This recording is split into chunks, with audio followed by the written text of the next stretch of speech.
director of Rice University's Baker Institute for Public Policy and leads the Institute's Derision Center for the Middle East. He is also the McNair Chair in Public Policy.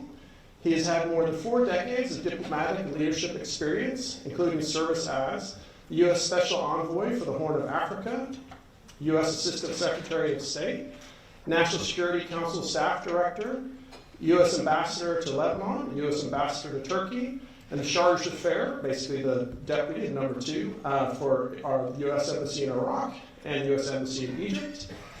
Ambassador Satterfield's extensive bilateral and multinational negotiating background most notably includes the 1995 Roadmap for Israeli-Palestinian Peace, the 2000 withdrawal of Israeli Defense Forces from Lebanon and the Blue Line Boundary Agreement, and the 2008 Status of Forces Agreement between the United States and Iraq. As the Second Department's coordinator for Iraq, he managed the largest domestic staff in the department's history and directed multinational reforms to the Foreign Service. As director of Multinational Force and Observers, Ambassador Satterfield conceived and directed the comprehensive modernization of military and civilian peacekeeping operations and led fundraising efforts for the U.S. Congress and donor governments. Among other honors, Ambassador Satterfield is the recipient of the highest Department of State recognition, the Secretary of State Distinguished Service Award, and the highest award for senior federal executives, the Office of Personnel Management Distinguished Federal Executive Rank Award. Ambassador Satterfield is a graduate of the University of Maryland, and he speaks Arabic, French, and Italian, and he is married to Elizabeth Ann Fritschel, a career Foreign Service officer. Please join me in welcoming Ambassador David Satterfield.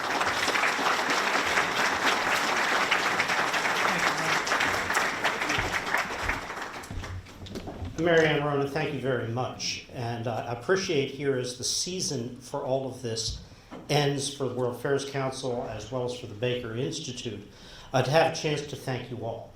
I've worked with World Affairs Councils across the United States, particularly on the East Coast, for many decades. I have never seen a more active council than the one here in Houston, a better selection of speakers who carry forward the message and purpose of the World Affairs Council, which is in the end engaging the public in an informed discourse on critical issues for the United States, for our partners around the world, and for the global community as a whole. You all do a phenomenal job, and it is my honor and privilege to have been associated with you during the course of this year. The World Affairs Council has been a huge assist to the mission of the Baker Institute, and to me personally, Ron, I have you to thank for all of that. Most appreciated. And I wish you all the best with your luncheon with 43. We're going to be having our 30th anniversary gala in late October at the Institute. Stay tuned for the guests and the speakers at that event. But we're not going to step over 43. Incredible names. Trust me on that.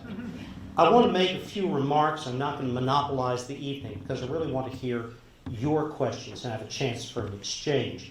But before I get to that, let me also congratulate Racinlar. It's well earned. All best to you. It's great to see the State Department, after State Department, do well. I take this as an inspiration and hope for the future. I also want to congratulate the team. It is great to see young people interested in, engaged in the world on subjects that don't have cyber, AI, or IT involved in. The world is more than that. And congratulations to all of you for your efforts. It's impressive. I hope you all stay in whatever fields you go into as you move through your academic careers and then on to work. Stay engaged with the world, because the world is absolutely going to stay engaged with you.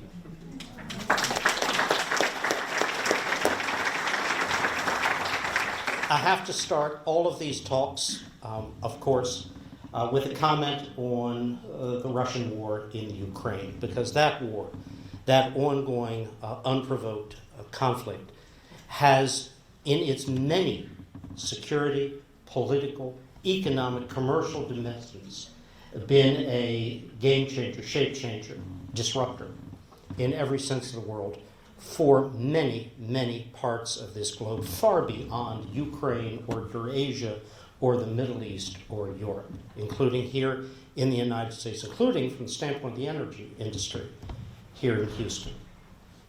The war goes on. I think you have all read the articles opining that a Ukrainian offensive is imminent. But I want to pull the lens back a bit and talk about where things are, not in terms of the conflict, but in terms of the question most people ask us.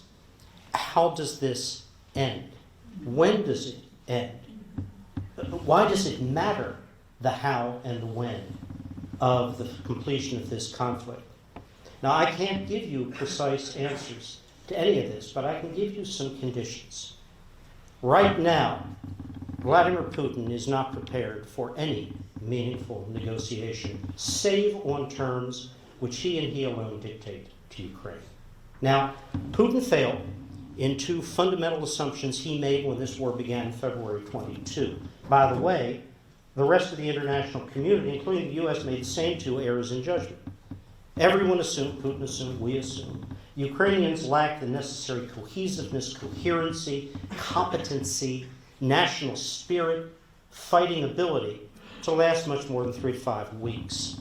That, of course, has proven grossly wrong. The second assumption was that the Russian military may not be equivalent to NATO-level militaries, but it was good enough for this purpose. Again, fundamental mistake. If there is an enduring legacy of Vladimir Putin in terms of Russia's standing and prestige, it is the absolute destruction of the myth of the Red Army, of the Russian army, as a force to be reckoned with. It is something quite different than that. But Putin made another assumption, and that assumption has not yet been disproved, which is I can't win this on the battlefield in a classic military campaign, the kind of thing that's measured by weeks or maybe a few months, and territorial gains you can mark on a map. That's stalled out, can't do it. But Russia, can win a different kind of war, a campaign of attrition. The clock belongs to Vladimir Putin, not to the rest of the world. In Putin's view of the rest of the world, and I say the rest of the world because we make this all U.S.-centric. It's all about us, or it's all about NATO. For Putin, it isn't. It's Putin against the world, everybody. The world is weak. Russia is strong. The world is impatient. Russians are nothing but patient. The world is incapable or unwilling, or both, to absorb pain, economic pain, security pain in terms of diminished stockpiles. Russians know nothing but pain and are able to endure it indefinitely. He will outlast us all. And while he's outlasting us all in the supportive coalition, the international community, he is busily working to destroy the civil infrastructure of Ukraine. These attacks on Kyiv, on other cities, are designed to make the Ukrainian government incapable of sustaining a campaign, except on terms of concession he will dictate. Even if the international community remains engaged, there'll be no Ukraine to help.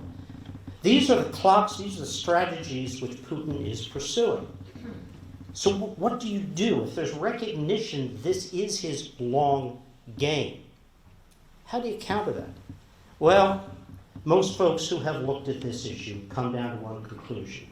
You have to deliver a significant enough shock to the Russian military that the Russian military recognizes and communicates continuing this campaign is not going to be in their interest. How do you do that? You have got to deliver significant, meaningful, and fairly swiftly delivered harm to the Russian forces fighting in Ukraine. Now, the U.S. administration has provided increasing levels of sophisticated weaponry, the M1A3 tanks, or M1A1 tanks, the F-16s that were most recently announced. But what's needed now is the ability to carry the fight to Russian forces directly, to their rears, to their supply lines, to their barracks, to make them realize at a level of command in Moscow, this should not go on. Putin's not mad, he's not crazy, but he still believes this war can be won. A campaign that is spread out over time An assistance effort which dribbles assistance into Ukraine, a little bit here, a little bit there, a little bit now, a lot of hand-wringing over what Putin will do as opposed to what Putin is doing. All of this is going to play into his clock, not ours, not NATO's, not the West's, and against the interests of Ukraine. And this is what the debate, not just in Washington, but in every major capital involved in this campaign is right now. How can we, should we, what are the consequences if we provide the material to Ukraine to be able to make these kinds of impressions over this fighting season about to begin that will end somewhere around November, because the clock won't last beyond this winter, not without significant damage being done to Ukraine and significant erosion. It's an election year here in the United States. It's always an election year now. I don't know why we single it out for a particular series. It's always, it never stops. That makes it harder as well to carry on a meaningful assistance campaign. We got to do it now, it being the provision of what Ukraine needs to prosecute the short, sharp shock to Russian forces, to quote Gilbert and Sullivan, that is needed to change the calculus in Moscow. If it's not done, we play into Putin's hands. He can indeed last forever. There are meaningful economic sanctions on Russia, yes, but they are not determinative, and I doubt they can be made determinative. It's command economy, it's command political system. He can feed his people. Russia has all of those resources that it needs. And he can sell enough oil on the international market, even at extraordinary discounts, to be able to meet his requirements. So economic sanctions is not going to bring him to his knees. It needs to be a further shock to the military that gets the military to tell him, you know, boss, this really needs to be negotiated. So negotiations are the end state here, yes, but not on Putin's terms. And right now, those are the only terms that would be available. So is this campaign going to go on? Yeah, it is. It's going to go on indefinitely unless the kind of shaping action I just described is taken. And what happens in the meantime? Well, folks are watching this conflict. Nobody is watching it more keenly than the president of China, who is following all of this. China has adeptly presented itself, and she personally, around the world, as the lead now in a relationship with Russia, which historically, last 70 years, has been Russia here, China the demander down there. Positions are reversed. China the ascendant power, Russia the declining power. China the growing economy, Russia the dying economy, and demographic, and society. You can add those all to the list of negatives. So she is watching. She'll be making decisions over the months and years to come over what to do. What to do about security challenges in the Pacific, what to do about Taiwan, what to do about levels of aggressive behaviors elsewhere. He'll be shaped, we all believe, in those decisions by watching if the international community and the U.S. can remain united and determinative on this invasion of sovereign territory. If coalition unity is maintained, if we are successful in compelling a negotiation which is not on Putin's terms, she will take a message from that, and the opposite message will be drawn if there is a different outcome. Ukraine matters greatly how it ends in areas and to people and to potential conflicts and challenges way beyond the boundaries of Ukraine and its neighbors. It's important to the United States, it's important to our friends and allies how this conflict resolves. It's important from an economic standpoint. It is important above all from a geopolitical standpoint. It is not a forever war in the sense that Iraq, Afghanistan, the war on terror were presented in those terms, although that's been bandied about. This war is on a different timeline. But it's a timeline right now which is not being directed by us or our allies. It's being directed by that man in Moscow. And by the way, Ukraine, his objectives there, It remains the seizure of the entire country, the replacement of its government, local and national, and either absolute subordination to Russia or simply inclusion in Russia. Putin has quite tellingly accused Vladimir Lenin of bungling, because Lenin created out of Russia all of those fake states like the Baltics, much of Eastern Europe, the Caucasus, and what is now Central Asia. Putin's vision is inspired not by Marx, Lenin, and Engels, but by Catherine the Great and Peter the Great. Who does he listen to the most? The usual, somewhat humorous answer is the ghosts of the czars. That's who he listens to. He has a vengeance to work out against the world. The world brought down his world, the Soviet Union. The world, in his view, then danced on the ruins of the Soviet Union and attempted to humiliate the new Russian Federation. And he is damned and determined that he will show all of us, east, west, north, and south, that that can never be done again. It is essential that Putin's vision of a restored Russian Empire not be the vision which prevails. Not for the people of Ukraine, of course, but not for the people of the United States, the people of Europe, the people of all those regions that would then be subject to Russian threat. China. I've spoken of Xi, how Xi is watching, carefully managing this situation. Xi's everywhere. China appears to be everywhere. Latin America, Africa, Europe. What's he doing with the Saudis and Iran? What are the Saudis doing with Iran? What's happening here? Is it all, if you read the U.S. press, a kick in the gut to the United States, a poke in the eye? The breathless character, the endlessly binary U.S.-centric treatment of these kinds of things, I would find amusing, except it's not funny. It's very serious. China's an opportunist. The Chinese are taking advantage of circumstances to put their hand in or make the appearance of putting their hand in wherever they can. It's good business. The bigger China seems, well, you know, there might be some trade benefits, there might be some commercial benefits. People will look to us, the Chinese, rather than to them, the U.S. and the West. Is it a determinative role? Is it a strategic role? No. It's something else. It's transactional, hyper-transactional. And some of it isn't even that. It's just being there, showing up. And we faithfully, and other Western press, it's not unique to the United States, you can read it in the FT, you can read it in European press, all react as if it is the end of our world. Well, it could be, if we feed ourselves on the story that it is all binary, and the Chinese are titans bestriding the world, but they're not, and Xi is not. He's got significant problems at home. The Chinese, in their critical role in the global supply line, also has critical problems. The things that hurt them hurt us. Is the yuan going to replace the US dollar?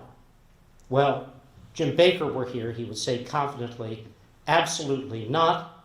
Then he would riff on to, but that doesn't excuse the US Treasury from continuing to not manage its book of debt. We got to deal with that sooner or later. But it is not going to, the yuan or any other of these currencies in the BRICS debate, going to replace the US dollar anytime soon. By the way, if you looked at the magnitude of US dollar Treasury instruments China holds, which is a very good thing, China has no interest in damaging the value of the dollar. It is essential to them that the dollar remain as high and as strong as it is. But that all kind of gets lost in the kerfuffle over what's he doing in fill in the blank for the capital.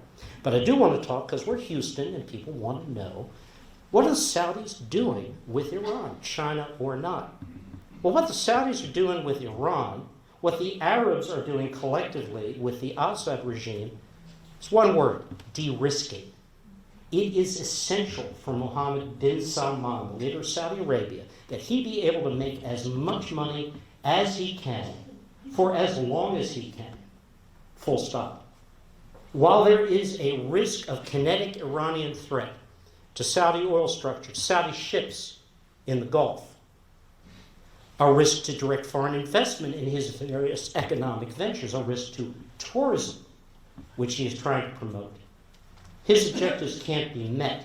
It's questionable whether they can be met under any most favorable set of circumstances. They sure can't be met if people are reluctant to engage in business with Saudi Arabia. De-risking. He swallowed hard, doesn't like the Persians, doesn't like the Shia. Maybe he doesn't like them not quite as much as his predecessors did. He's more neutral on this. But he wants money. That's what this is about.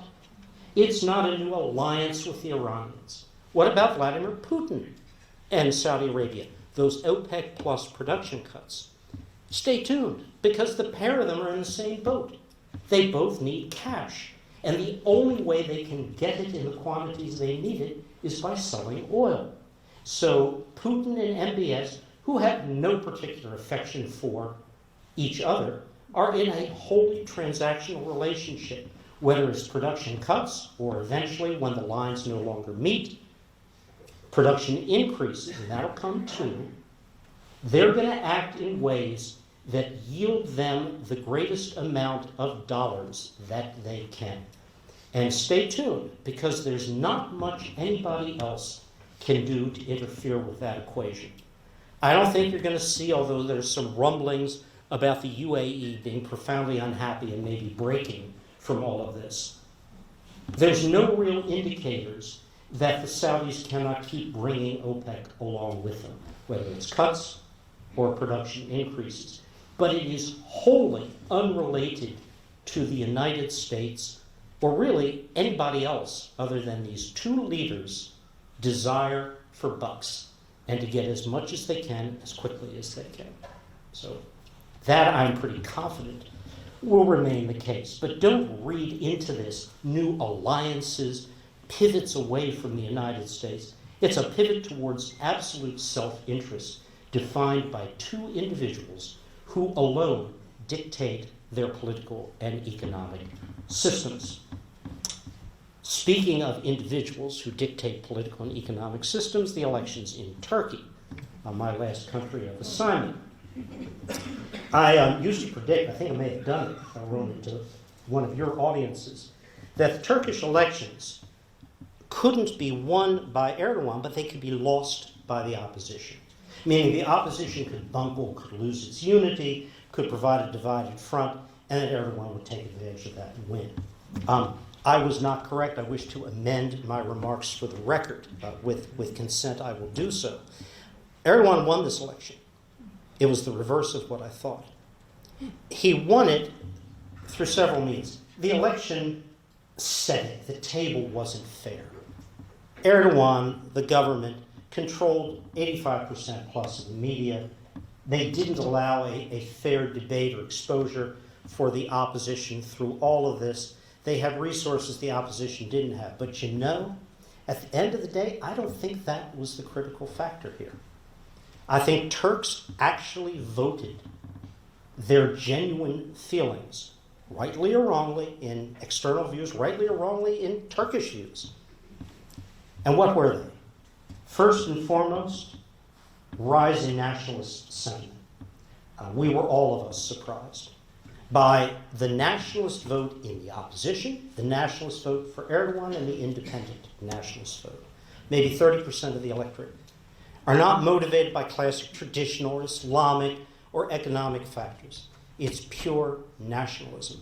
And Erdogan played that card exceedingly well. He mercilessly dwelled on the themes of empire, threat. The world is jealous of Turkey. Turkey is a great power. It's very similar in many ways to Putin's rhetoric. The world wants to impose its immorality, LGBTQI beliefs, on our upright society, exactly the same language Putin and his cohort, the patriarch of the Russian Orthodox Church, use. Another symbiotic relationship. Each benefits hugely from the existence of the other. Erdogan did that too. That was one factor, nationalism. Second factor was Erdogan. You got to recall, Erdogan transformed Turkey. He made of Turkey a modern, coherent state. He took a brutal, corrupt, disinterested, for most Turks, elite government, the Kemalists, that had 3 times by military action overthrown a government and once by memorandum done so, and replaced it with a prosperous economy. Erdogan was the great liberalizer, liberal with a small L, opened up the economy, made Turkey the new Wirtschaftswunder of the world. He was hailed everywhere as brilliant. Dialogue with the Kurds, acknowledged the existence of Kurds. No Kemalist had even acknowledged they existed. They were mountain Turks.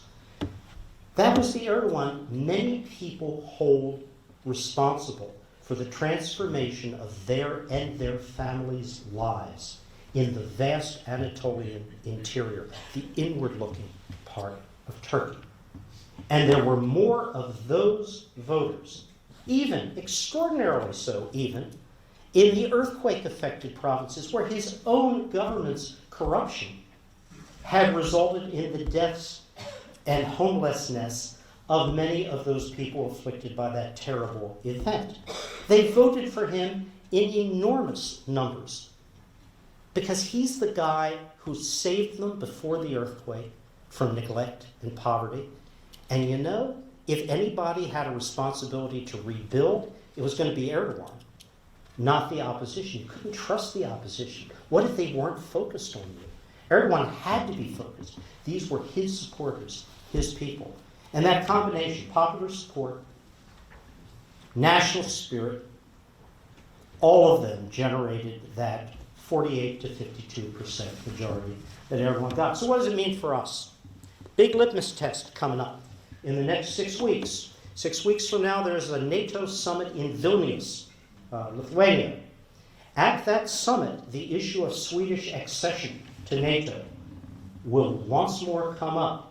Read what President Biden and Secretary Blinken, in an extraordinary, almost daily or several times a day commentary, have said.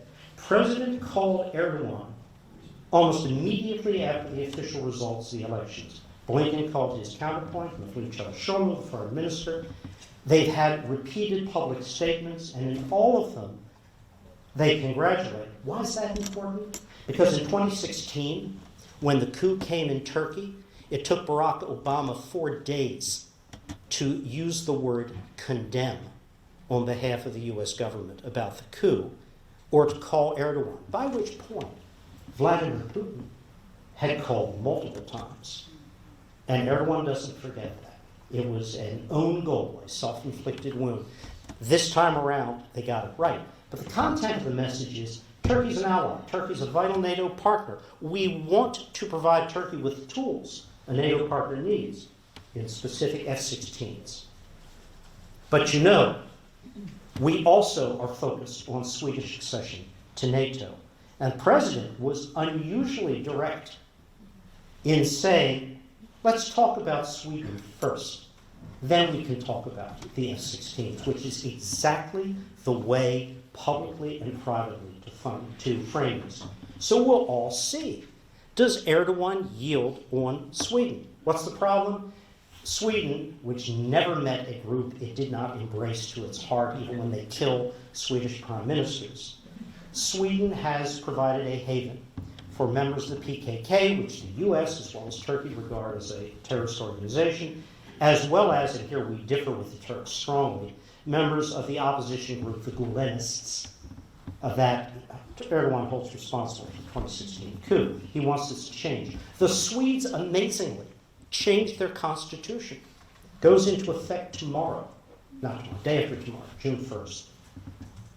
If Erdogan yields on Swedish accession, I will take that as a mark that this term, not going to be a different Erdogan, but it'll be an Erdogan that trims his sails more closely to a non-belligerent sort of main current.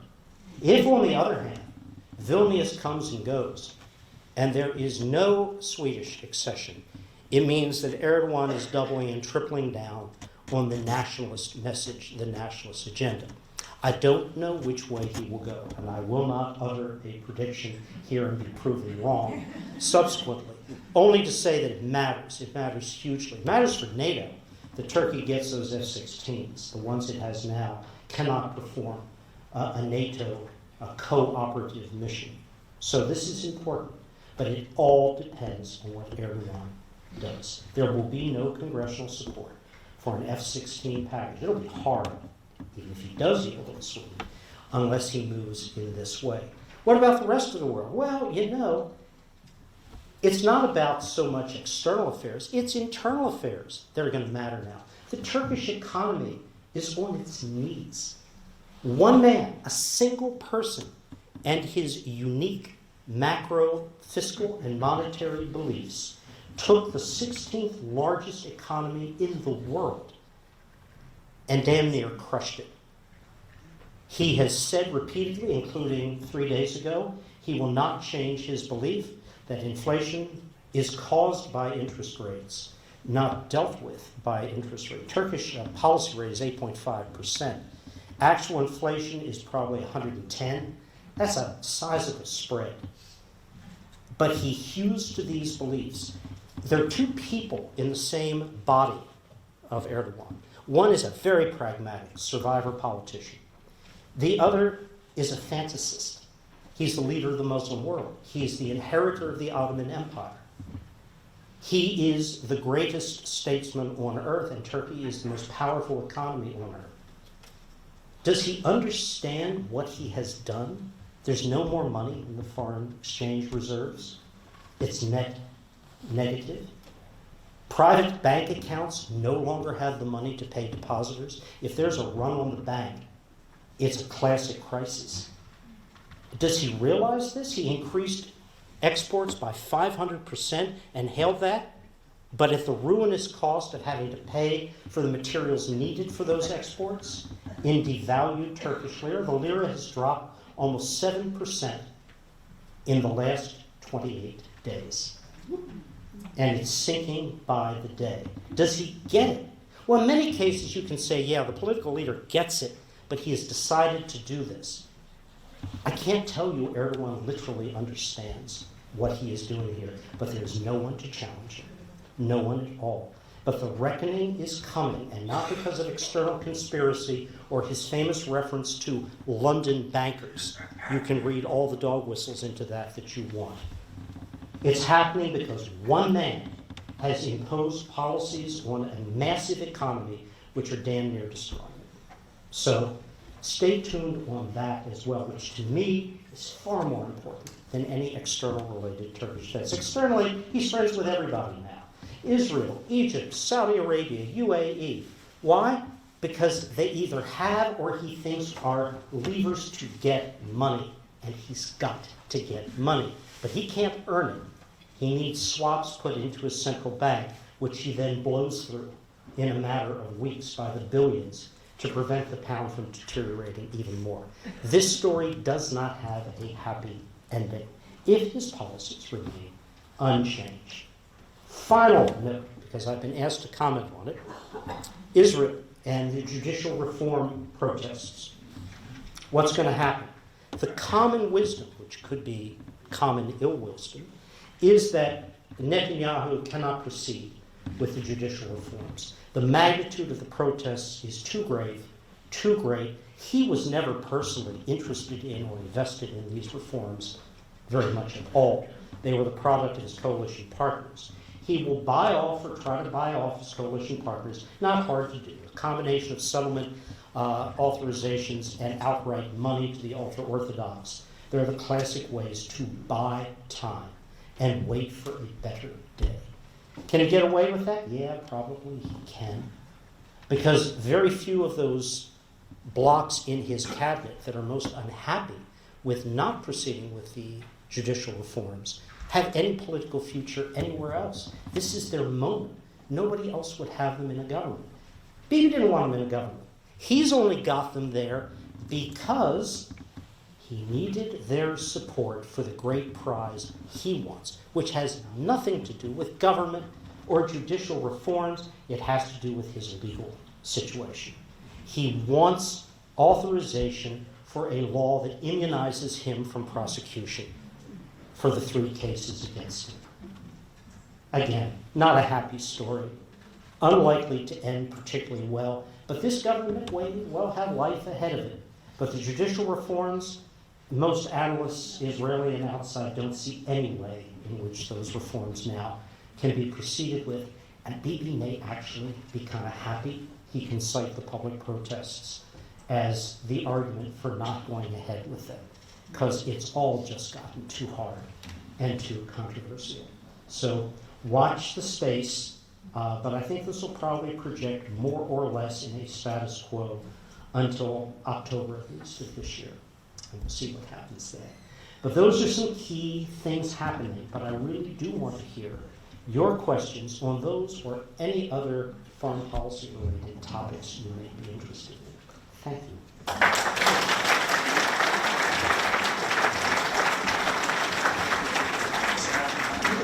I got it. You got a lapel mic? Thank you, Ambassador. I will just try and put some of these together topically in terms of you covered a lot for sure. You finished with Israel, and in terms of political survivors, there's no one better than Netanyahu. The magician. Yes. Two questions. Also a great student question. Siddharth asked, do you believe the Netanyahu coalition government with far-right extremist parties, such as the Religious Zionist Party, has the potential to undermine economic and social gains made in Israel?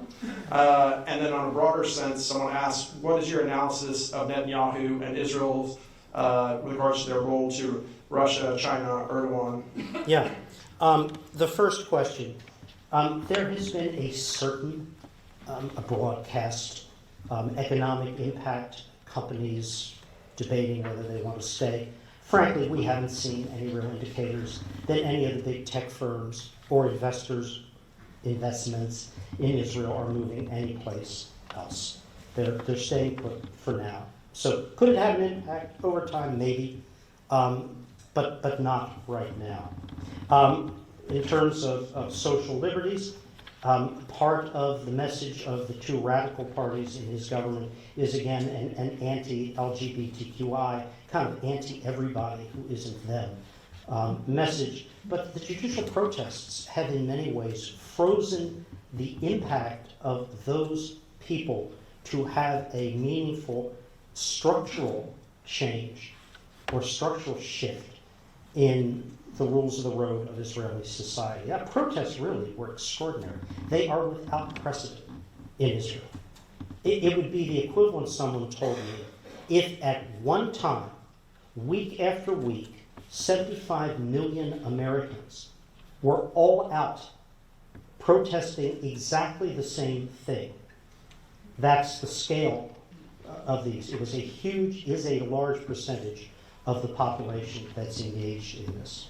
But the second part, Israel is deeply strategically conflicted, or rather is not strategically conflicted on Russia-Ukraine.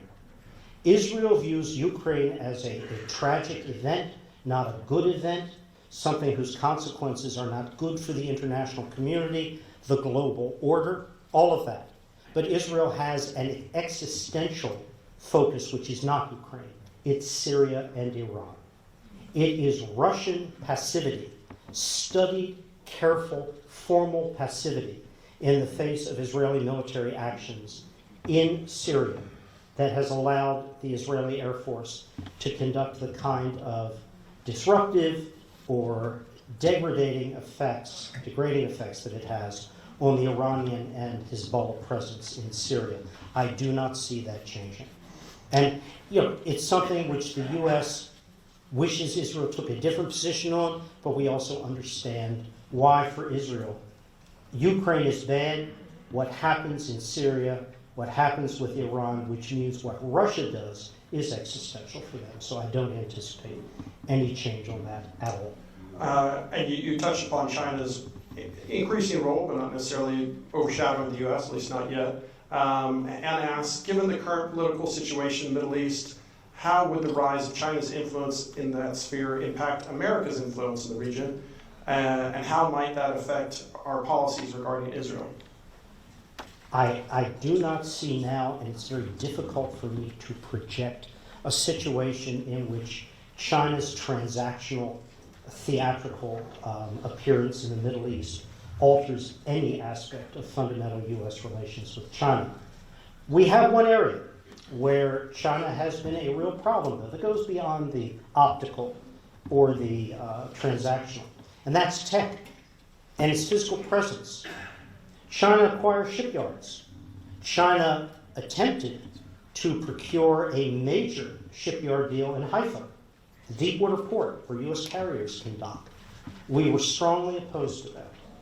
We do not want the Chinese People's Liberation Army in close proximity to U.S. forces. We don't want it here in the United States, in North Dakota, elsewhere, and we don't want it overseas, whether in the UAE or in Israel. Second area is technical penetration. The U.S. made, for perfectly understandable reasons, a strategic error quite a number of years ago.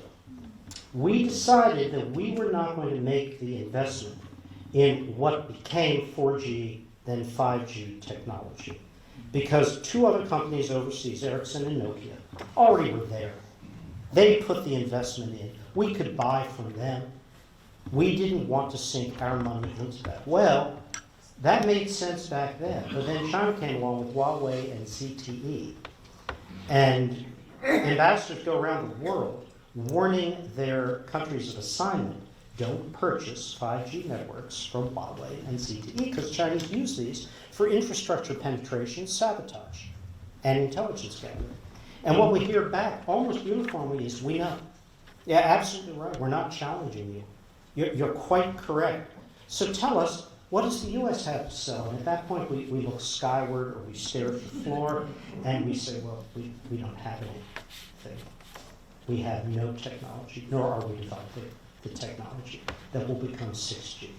And the price of Ericsson and Nokia is beyond that many, many countries around the world to buy. And those countries want 5G networks. They're vital, and they're going to get them from China. It was a horrible, in retrospect, strategic decision by the United States. And I can only hope that there is a more thoughtful approach to strategic investment in technology. Just looking at two other players, especially kind of a rising player. You mentioned China being happy to get cheap oil. Some other countries are as well.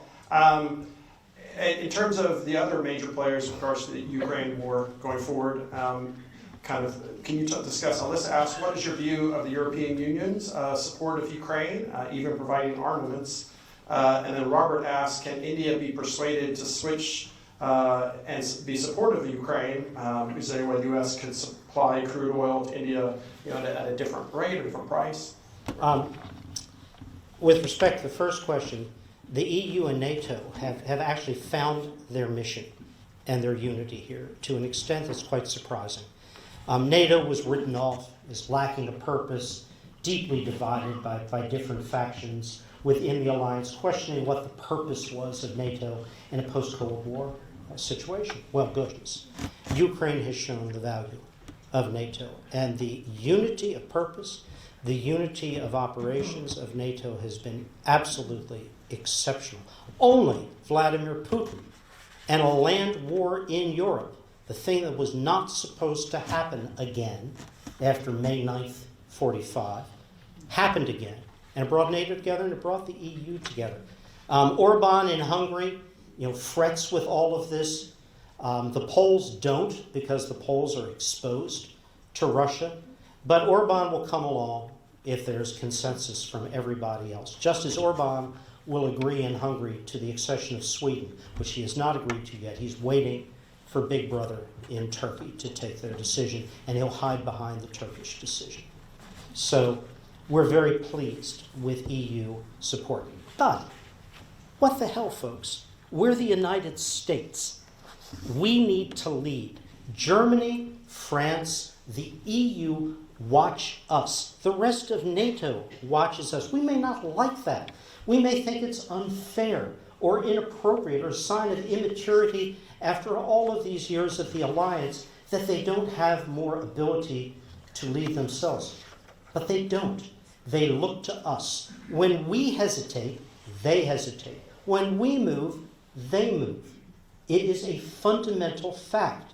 When we believe there's a risk in taking a step towards Russia or Ukraine, they're not going to gainsay us. In terms of risk analysis, the Europeans and NATO will follow what we do. But we have to decide what that is.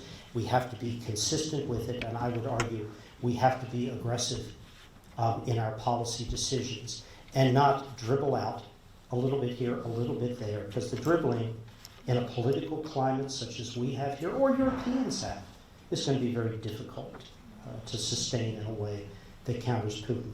Cheap oil from where? Germany had to go into significant demand rationing to get through this mild, pleasant winter that they had. We know, the Institute, we've done the model, precisely what availability of gas there is in the global market. We know what the timelines are. If you want to buy a ship bottom, if you want to buy a contract, if you want a unit to liquefy, we know how long it takes to get them. There's going to be demand rationing this winter in Germany as well, and it's going to be greater than that before. And France is going to have to demand ration as well. That Europe doesn't have surplus oil. The EU, it doesn't exist. But India was raised by your questioner, and I'll talk a little bit about that. The usual question is, well, why hasn't the U.S. sanctioned India for its importation of discounted illegal Russian oil? Answer is geopolitics. We do not want to act towards India in a way that drives India closer to China, or to give a very crude phrase, we don't want India to become Pakistan, a place where we have almost no influence and China has enormous sway. So it's not that we look the other way. We look keenly at what's happening. We have made a geopolitical strategic decision for now and the future. This is not the moment to attempt to sanction India for what it is doing with Russia. Does it make the Russian war effort any easier to pursue? Not really. Not really. Because oil is not a determinative factor in this. But that's the answer to the question. Okay, just I'm going to combine with probably the highest number of questions on NATO, perhaps not surprising. I'll just combine these, and if you could reflect on them. Overall, Harry asks, would you address Turkey's continuing role in NATO? Is it a member, or at this stage, a pseudo-member? And then Nelson and Beth ask related questions. Beth asks, Turkey has blocked Sweden's ascension to NATO. Is the Swedish effort likely to be one of the main points of Erdogan's foreign policy agenda after the election? And Nelson asks, will Erdogan's re-election expedite Sweden's entry into NATO? And then lastly, Mike, and kind of obviously a grander scale, do you foresee any scenario where NATO militarily confronts Russia? I'll go to the last first. Putin had two worries. One was Ukraine in NATO, that is, accession to NATO. The other was NATO in Ukraine. Well, look, folks, there are no boots on the ground, but there's NATO materiel, there are NATO trainers and advisors. NATO's there. Putin did that. He got the opposite of what he wanted. And for now, I believe that is as far as the formal involvement of Ukraine NATO goes. There's another question, which Dr. Kissinger has now completed a complete arc, 180 degrees on, for those who are interested, in whether Ukraine should be in NATO. Kissinger started out, remember, Dr. Kissinger is motivated by the idea of relative stability vice instability, an aversion to grand resolution sets. Just what provides a greater assurance of stability than instability for as long as possible time. And he started out with, no, Ukraine should not be in NATO because it would destabilize relations. It would provoke Russia. It would not be a measure which over time was in the interest of the broader global community.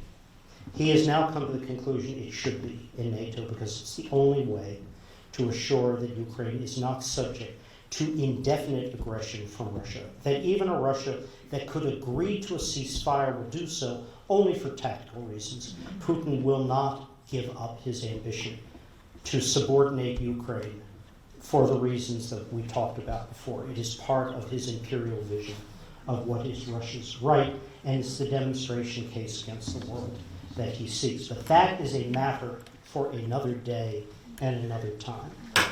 We'll bring you back. Yeah, the issue of, we talked about Sweden and Turkey. I think that one was covered. Turkey in NATO. I'll use the same language. I do it whenever I'm interviewed. The President, Blinken, Lloyd Austin use it as well. Look, do we have issues with Turkey? Absolutely.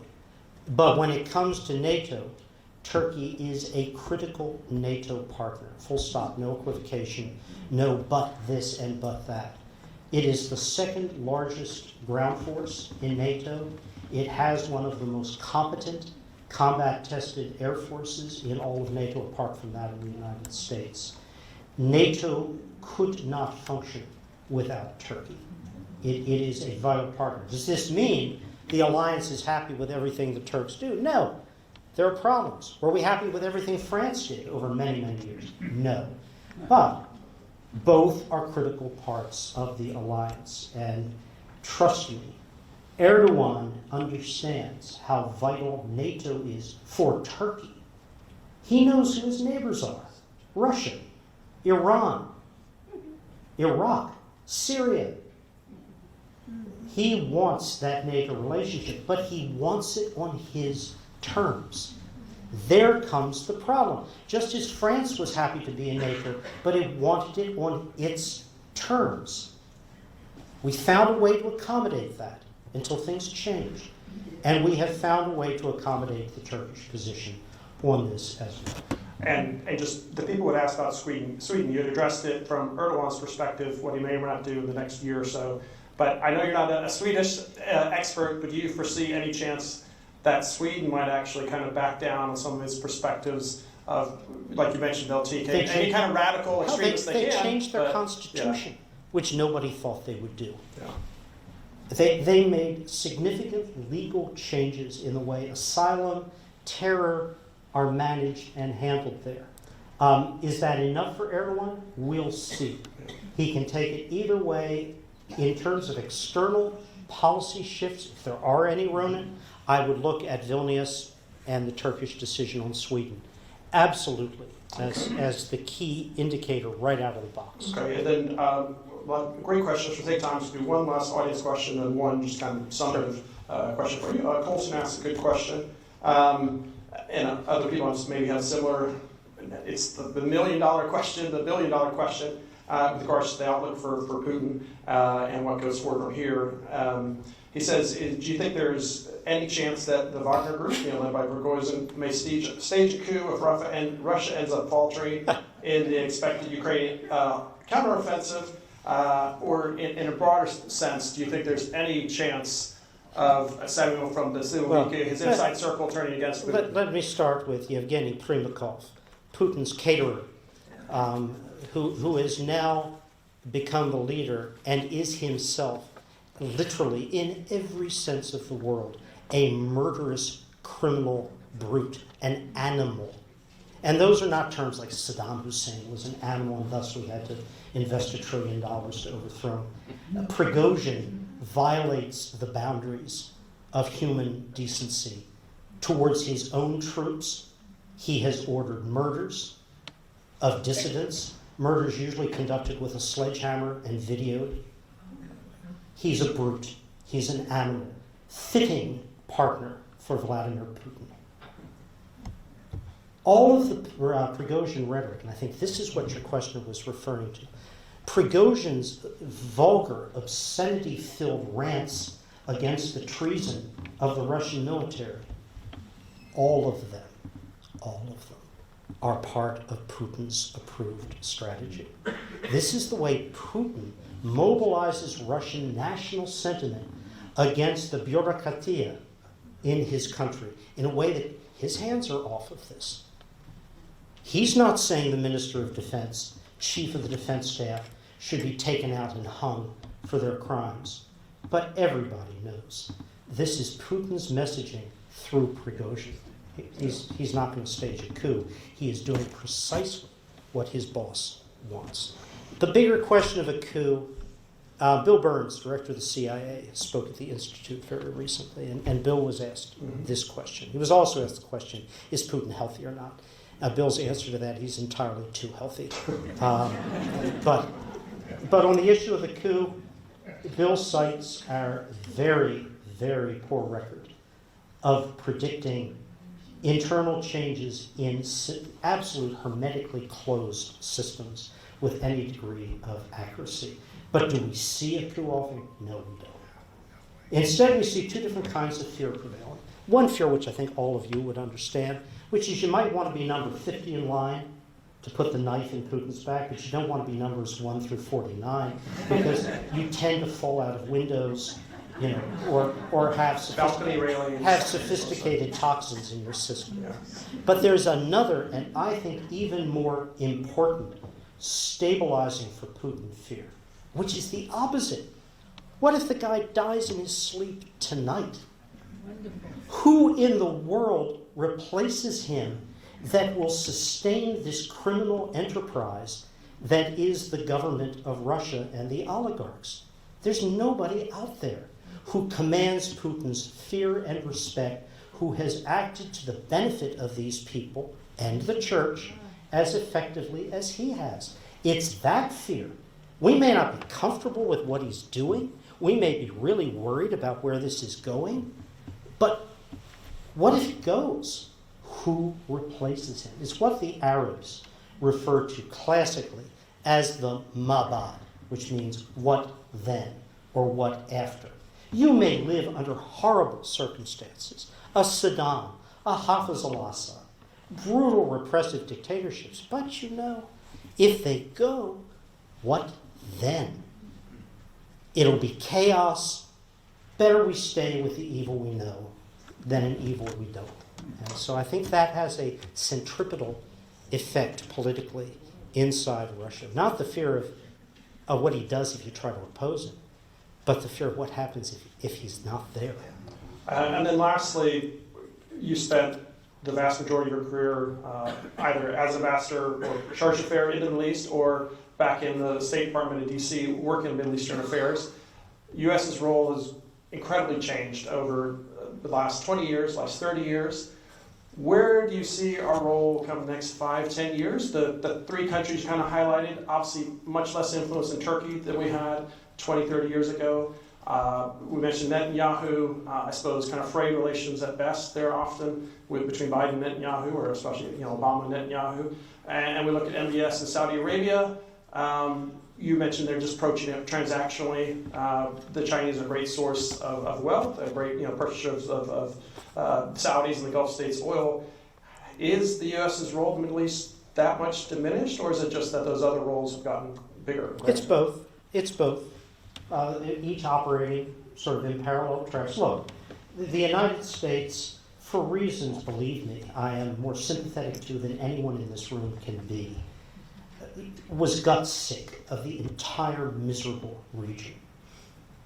Lives lost, $1 trillion plus blown down a hole in quixotic pursuits of democracy in countries which never had the slightest social, cultural, or political systems remotely resembling democracy. Illusion after illusion at vast human and fiscal cost to the United States.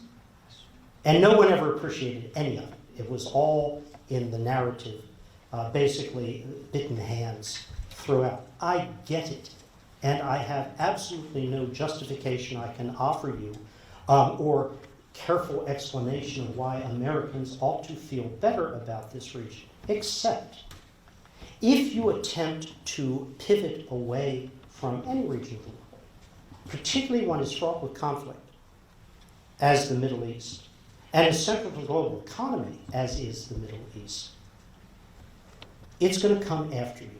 And your ability to deal with its pivoting towards you will be grossly diminished from what it would have been had you not tried to pivot away from it. So I'm hugely sympathetic to the motivation behind, let's deal with China, let's deal with the Pacific, let's deal with Latin America or Africa. That's all great, but you cannot ignore the Middle East. At the same time, we have to be realistic. We never had the absolute grip, we thought, certainly after the mid-70s, on the Middle East. It was in many ways a construct that was never challenged. Well, they've grown up. We've grown up too. Some of that isn't bad. Some of that is perfectly good. It's perfectly natural, unless we endlessly present it, as we tend to do, in this binary, who lost the Middle East? Answer, nobody really. The Middle East kind of was never ours to lose, certainly not the modern Middle East, but the U.S. did take certain decisions which were voluntary on our part, which were self-inflicted wounds, recovery from which is exceedingly hard to make. When the Obama administration in July of 2013, in reaction to the ouster of Mohamed Morsi, the president of Egypt, suspended the U.S. military relationship, the relationship upon which all other U.S. relations with Egypt depended, the damage was done. The damage has never been recovered in the years since 2013, and I doubt it can ever be.